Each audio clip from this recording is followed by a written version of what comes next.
আসসালামু আলাইকুম, সবাইকে জানাচ্ছি ঈদ মোবারক। তো আজকে আমার হাতে যে হেডপিসটা দেখতে পাচ্ছেন, এই হেডপিসটা আমি ঈদ উপলক্ষে মানহামনির জন্য বানিয়েছি, যেন ঈদের ড্রেসের সাথে মানহামনি যেন এই সুন্দর হেডপিসটা পরতে পারে। শুধু যে হেডপিস বানিয়েছি তা কিন্তু না, হেডপিসের সাথে ম্যাচিং করে কিন্তু মালাও বানিয়েছি। সব কিছু আপনারা এই ভিডিওটা পুরোটা দেখলে দেখতে পারবেন।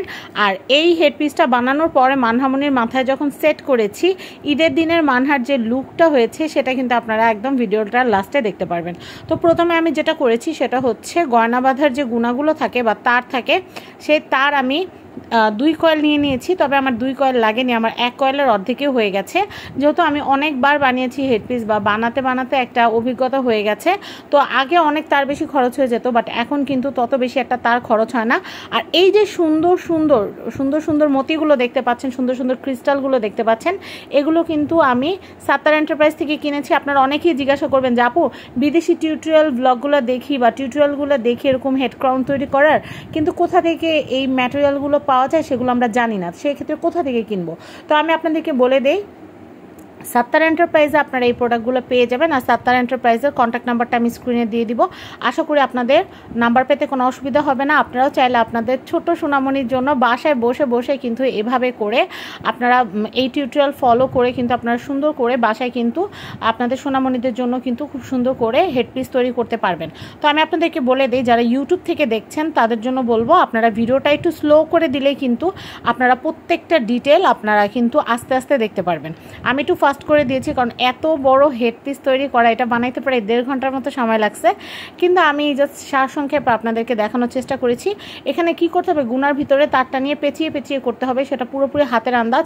আপনি যেভাবে করতে চান সেভাবে হবে। অনেকে ময়ূরের পালকের মতো করে, অনেকে ভ্যান সিস্টেমের করে। তো আমি এমনভাবে করেছি যেন পাতা পাতা যে ব্রিডটা আছে এটা যেন সাইডে ছড়ায় থাকে, আর উপরে যেন পার্পেল কালার এবং সাদা কালারের ক্রিস্টালগুলো বিছানো থাকে। আমি ঠিক ওইভাবে করেই করেছি। প্রথমে আমি পাতাটা রেডি করে নিচ্ছি। পাতাটা রেডি করে নিলে পরবর্তীতে মাঝখানে উপরে সেট করতে সুবিধা হবে। আর আমি এই যে পাতাটা যেরকম করে বানাচ্ছি, এরকম আমি 2টা পাতা বানাবো। পরে 2টা পাতাকে 2 সাইড থেকে জোড়া দিয়ে মাঝখানে আমি অন্যান্য যে সাদা কালার এবং পার্পেল কালারের যে ব্রিজগুলো আছে সেগুলো দিয়ে আমি সুন্দর করে বিছিয়ে নেব। আপনারা যদি পুরোটা দেখেন তাহলে বুঝতে পারবেন। ঠিক এইভাবে আপনারা কিন্তু 2বার বানাতে হবে। 2বার বানালে 2 সাইড থেকে জোড়া দেওয়া যাবে। আর কেউ যদি চান যে না আমি এক লেভেলে টেনে নিয়ে এসে পাতার মতো ফিনিশিং দেবো, সেটা আপনাদের খুশি। এটা হচ্ছে হাতের কাজ, আপনারা যেভাবে করবেন সেভাবেই হবে, যেভাবে করবেন সেভাবেই ভালো লাগবে। আমার চোখের আন্দাজে আমার বাবুর জামার সাথে যেরকম ভালো লেগেছে আমি সেভাবেই করেছি। তবে অনেক ধৈর্যের কাজ, আপনারা চেষ্টা করবেন একবারে বসে করার জন্য, কারণ একবারে বসে একটা উদ্যমে করা যায়। তো আমি আপনাদেরকে কি বলবো, আমার মেয়ের এবার ঈদের ড্রেস হচ্ছে পার্পেল কালার। তো পার্পেল কালার যেহেতু মেয়ের ড্রেস, তো আমার তো মেয়ের ড্রেস অনুযায়ী তো করা লাগবে। তো আমি চিন্তা করলাম যে মালা, কানের দুল এগুলো আমি নিজের হাতে মেয়েকে বানিয়ে দিব। তো আমি যেটা করেছি, ঈদের ড্রেসের সাথে ম্যাচিং করে পার্পেল কালারের 2টা ফুল এনেছিলাম, সেটা দিয়ে মানহাকে একটা কানের দুল তৈরি করে দিয়েছি। আর এই যে পার্পেল কালারের 2 রকমের স্টোন এনেছি মালার জন্য আর হচ্ছে হেড ক্রাউন করার জন্য। আর আমার কাছে সাদা ক্রিস্টাল ছিল, আমার মনে হলো যে শুধুমাত্র পার্পেল কালার দিয়ে যদি আমি করে দিই তাহলে হয়তো অতটা সুন্দর নাও লাগতে পারে, যার কারণে আমি সাদা ক্রিস্টাল অ্যাড করেছি। আপনারা দেখবেন মালা, হেডপিস বা চুড়ি বা নেকলেস যে কোনো কিছুতে আপনারা সাদা কালারের ক্রিস্টালটা অ্যাড করলে ওটার রয়্যালিটিটা অনেকাংশে বেড়ে যায়। তো আমি এরকম একটা পাতা তৈরি করা হয়ে গেলে আমি সেকেন্ড টাইম আমি আরেকটা পাতা তৈরি করব। পাতা তৈরি করে এই যে আমি যে লেজের যে অংশটা রেখেছি, এরকম একটা অংশতে 2টা অংশ মিলিয়ে দিয়ে তারপরে হচ্ছে যে অংশগুলো বাদ থাকবে সেই অংশগুলোতে এরকম পাতা পাতা পাতা পাতা বানিয়ে নেব। আপনারা দেখতে পাচ্ছেন মাঝখানে তারটা যেন দেখা না যায়, সেই জন্য কিন্তু আমি তারের উপর বরাবর কিন্তু ক্রিস্টাল সেট করে নিচ্ছি, যেন মাথার উপর সেট করলে যেন দেখতে সুন্দর দেখা যায়। আর আপনারা একটা লাইন বরাবর যদি করতে থাকেন তাহলে জিনিসটা কিন্তু এক লাইন বরাবরই হতে থাকবে। চেষ্টা করবেন একটা একটু বড় দিতে, একটা একটু ছোট দিতে, তাহলে জিনিসটা ছন্দটা অনেক সুন্দর হয়।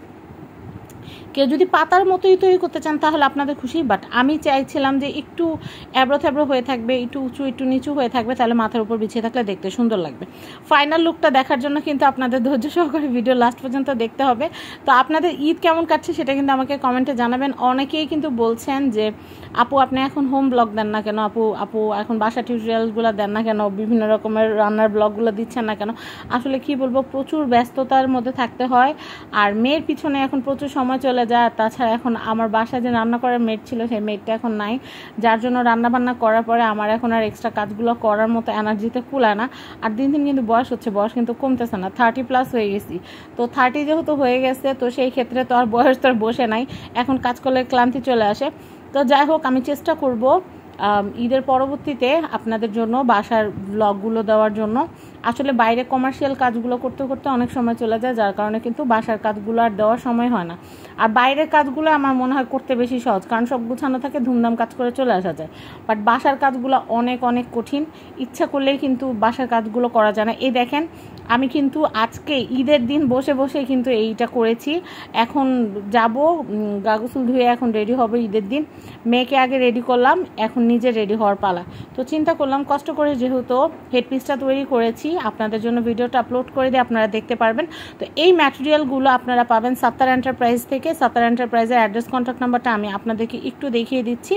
আর হেডপিসটা হওয়ার পরে মানহার মাথায় সেট করার পরে কি লুকটা আমি সেটা আপনাদেরকে দেখাচ্ছি। মাথার ভিতরে এভাবে আমি ক্লিপ দিয়ে সেট করেছি, আপনারা দেখতেই পাচ্ছেন। ক্লিপ দিয়ে এভাবে মাথার মধ্যে সেট করলে এটা কিন্তু নড়বে চড়বে না, যেমনটা ওরকমই থাকবে। দুই মাথায় অনেকে ফিতা দিয়ে রাখেন, আমি ওইভাবে ফিতা দিয়ে রাখিনি বা ফিতা দিয়ে করিনি, আমি জাস্ট এভাবে রেখেছি। এভাবে কালো পিন দিয়ে, কালো যে চুলের পার্লারে ক্লিপ দিয়ে যদি সেট করা হয় তাহলে ওটা মাথার ভিতরে খুব সুন্দর সেট থাকে।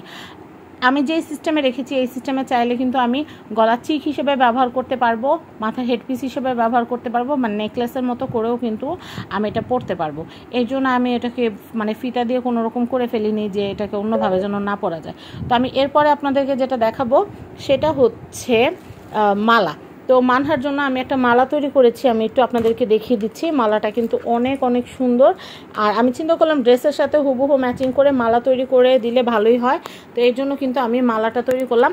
তো মালাটা তৈরি করার পরে বাবু যখন মালাটা পরছে, মালা পরার পরে, হেডপিস পরার পরে, কানের দুল পরার পরে বাবুর আউটলুকটা কেমন হয়েছে আপনারা কমেন্টে জানাবেন। সবাইকে জানাচ্ছি ঈদ মোবারক, আল্লাহ হাফেজ।